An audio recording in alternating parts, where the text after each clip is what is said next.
Although we only got 2 new cards for Magnolia, these cards are very instrumental for the future of Overdress, as Overdress is about to make a leap into the future.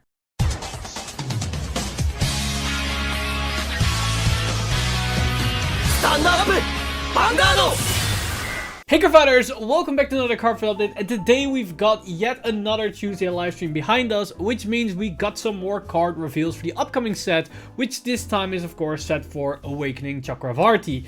And we already saw the new evolution of Magnolia yesterday with the reveal of the card at the end of the episode.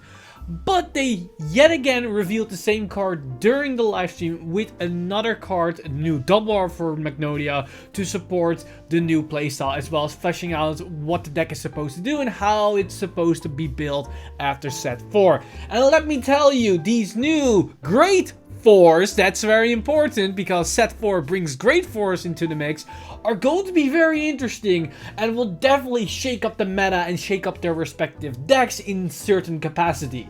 But before I get ahead of myself, let's take a look at these new cards, see what these specific new cards and this specific new grade 4 has in store for Stoicheia, more importantly Magnolia. And then once we see all of the other grade 4s, or at least what I'm suspecting to be all grade 4s, then we can speculate and talk about the actual impact of these cards are going to be or going to have on the current game state or the meta that we have right now for Standard. So without any further ado, let's jump straight into the brand new grade 2 double R that we got for Stoicheia, which is Sylvan Beast Penfero. And Penfero has 2 abilities, from which one is auto. When a unit is placed on the rearguard circle, costs Soulblast 1, choose a Sylvan Beast Penfero from your drop and call to an open rearguard circle. But it also has the ability, auto, on the rearguard circle, when this unit attacks, if you have a Vanguard with Magnolia in its card name, this unit gets power plus 5 until the end of the battle. So it's a card that allows you to resurrect another copy of itself onto the field, and it's a solid 14k beater at all times, which is honestly pretty decent. Now, the important thing with its power gain, if you're going to use it as a back row attacker, it's going to be a solid 19k attacker, so it can at least dedicate 10k shit from your opponent's hand, and if you are able to give it a little bit more power, it can be a solid 24, maybe 29k beater that you have access to in the back row. But you can also put it in the front row, which then makes it a 14k if you don't give it a power buff. But if you can Persona Ride a turn, it's 24k, which is also a really solid number to have. And that's a nice bonus because it gets free power. But the main application of this card is in its first ability, because that effect doesn't specify when placed from hand. So if you place one from hand on the rearguard circle, you can use the effect to resurrect from the drop zone. But if you have another copy in the drop zone, that second one that you call from the drop zone can then trigger as well, and that can then resurrect the other card in your drop zone.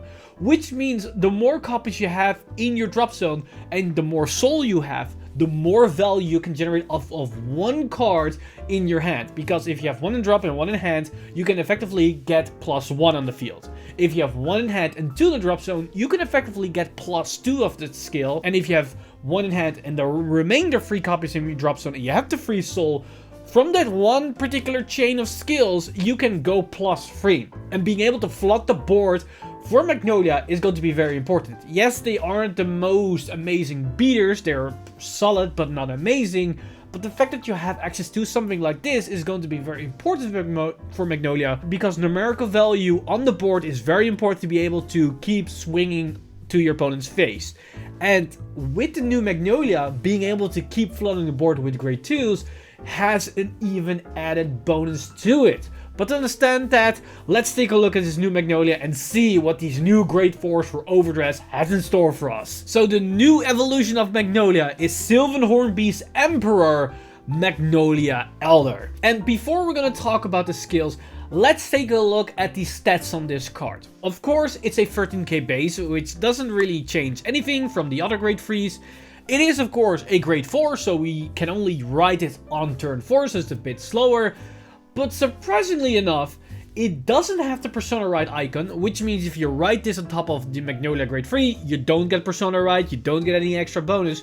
But what you do get is triple drive, as seen as these grade 4s have triple drive, and as seen as these are actual just normal cards we write, unlike Strides or any other shenanigans that we have in V with Gear Chronicle, for example, you're going to stay on this one, and you're going to have triple drive every single turn.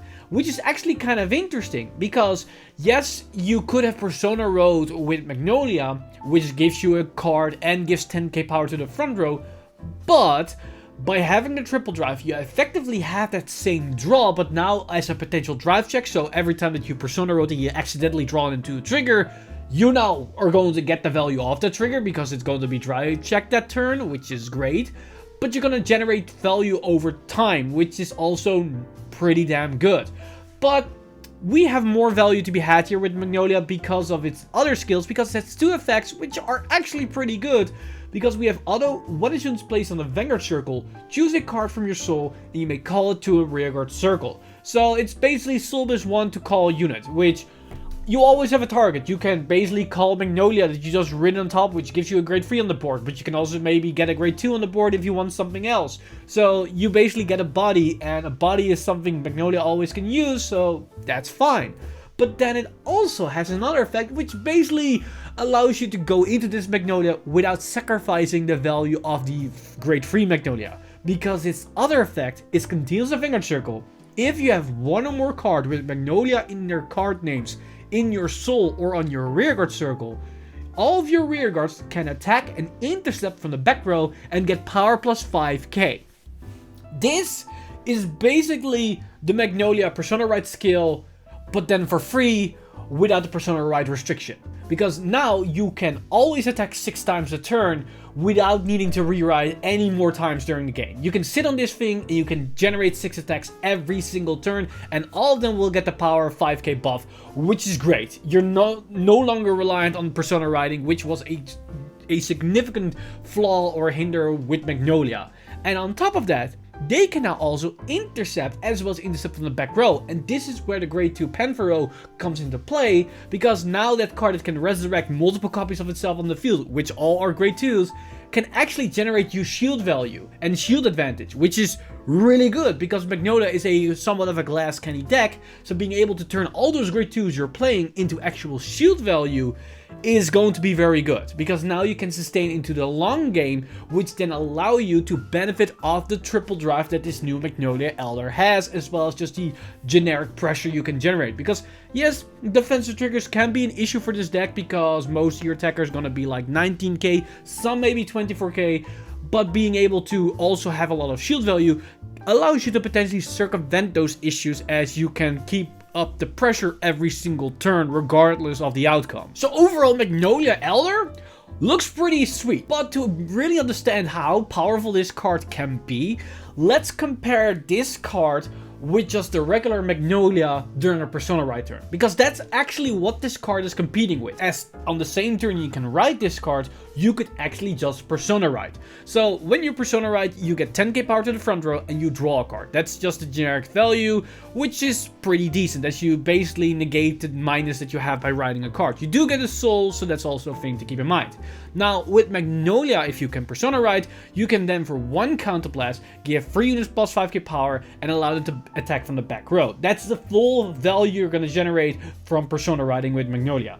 In the case that you ride this card, you effectively have the same Persona Ride skill, in the sense that all units in the back row can attack, as they all get 5k power. And the only thing is that you cannot choose your front row, but your front row rearguards do get 5k power. So it's somewhat of a mini Persona Ride power buff, as your front row units get plus 10k power. In this case, your rearguards get plus 5k power. Magnolia doesn't get the 10k power, so that's a thing. So if you're gonna do the math, you lose out on 20k power in general, but you didn't have to pay the counterblast for the skill of Magnolia. On top of that, you do get the +1 of its on place effect, because you call unit onto the field, which is somewhat similar of the draw that you get with your Persona Ride, but you also have the triple drive, which is also a plus on that part. So effectively, you're gonna generate more draw power, which is honestly pretty good. So if you basically compare the two, they're almost equal, and you could say Magnolia Elder does have some advantage in going into that one over just Persona Riding. And the added bonus on top of that is that if you went for the Persona Ride turn, you need the Persona Ride again to keep up the value. If you rode into Elder, you're basically done, and you don't have to rewrite to generate the same value turn after turn after turn after turn, which is actually pretty good. So, in my opinion, Magnolia Elder is probably a much more ideal target than just Persona riding with Magnolia. Also, important thing that I almost overlooked here a little bit, the skill that you need to have Magnolia in your soul or in the rearguard circle might be an issue in giving your units the power. As you can say, well, if you caught the Magnolia and it gets killed, you're basically screwed out because you don't have Magnolia in your soul. Yes, that's an issue. If you're gonna go that route, then that could be a problem. Unless you can write another copy of Magnolia Elder, as it will then still fulfill the condition. But in order to never have that issue, you can just never call out the Grade 3 Magnolia and keep it in your soul so you can secure this skill. That's basically the options that you have. Now, another reason why this card is, in my opinion, a better ride target than actually going for Persona riding is that you can only run up to 3 copies of Persona riding in your main deck because you already have one in the right deck and then you have only 3 copies left to draw in your next turn. Whereas you can run up to 4 copies of this card, which means you have higher consistency of actually seeing it, and you honestly only need to draw one of them and the rest you can basically ignore. They can be PG fodder, they can be ride line discard fodder, they can be basically anything to get rid of them, or you can just call them to the field at that point for just having more bodies on the board. So that all goes into favor of just running this card as your main thing and just ignoring the Grade 3 Magnolias, which basically means you can drop your Persona Ride Magnolias and just replace them with this card, and then one Grade 2 into another copy of this if you want to go for the super consistent route. Or you can just say you're only gonna run 3 copies of it. If you're fine with that, that's definitely up to you. But it's honestly pretty damn good. But that's also a thing to keep in mind, as some people might get a little bit confused now, because now we're starting to get Grade 4s in Overdress. As far as the rules are concerned, you cannot put this card in your right deck. Your right decks are for Grade 0s, Grade 1s, Grade 2s, and Grade 3s. You need to have one of those grades exactly in your right deck to make a right deck. That excludes Grade 4s, which means the Grade 4s are all going to be in your main deck and you have to hard draw them in order to be able to ride them. That's the current situation. They might update the right deck with a future ruling or something maybe later down the line, but I heavily doubt they will do that, as they would probably have made the announcement before they release these cards, or maybe they're gonna wait till we have seen all the Grade 4s, because the Grade 4 being that they be Grade 4s was a surprise, but that's beside the point. It's very highly unlikely. But that said, now that we know the new Magnolia is basically Grade 4 with triple drive, with a skill that is identical or very similar to its predecessor, but then potentially for free, but you need to have another copy or named copy either on the board or in the soul to get access to that, plus an additional small skill. That leaves me wonder, will this be the same framework that we're going to see for the other right line evolution units? Is this going to be the same for Bruce? Is this going to be the same for Nirvana, Seraph Snow, or potentially as well for Bastion?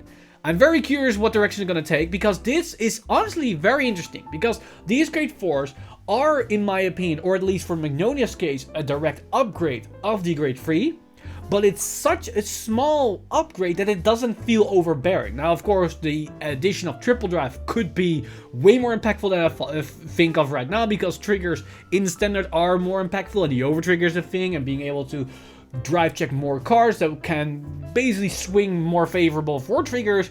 But we have to wait and see how these cards will function and how consistent they are, because keep in mind, these cards, unlike the right lines we had access to, and with the Grade 1s all the way to Grade 3s, we aren't consistently going to get these cards on our Vanguard circle every single game. There will be games that we're not going to see them, and that's going to be an impactful factor here to determine how powerful these cards are going to be, and if they're going to break the meta or change the meta or have some significant impact in divining the meta moving forward in set 4. I'm confident that they will have some impact, but how huge they're going to be, that will going to be dependent on what the other Grade 4s are going to be, because we know that Bruce and Bastion are one of the better decks in the format.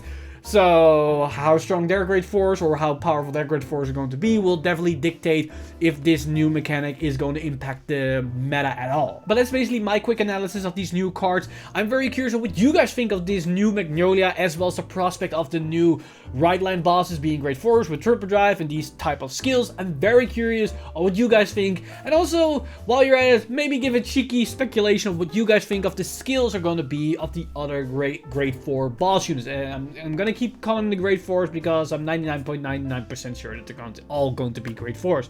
And watch me then immediately swallow my words as they are going to reveal Nirvana tomorrow, which happens to be a Great 3, or heck knows, maybe even a Great 5 for some weird reason. But that's beside the point. Let me know all your thoughts in the comment section down below. As always, this video has been brought to you by our lovely patrons over patreon.com/VanguardInsider. You guys are amazing. If you do want to support the channel or everything that's happening on the channel, you can simply go to patreon.com/VanguardInsider and become a patron today. But with that said, I've been Mr. Time Leap, and I see you guys in the next one!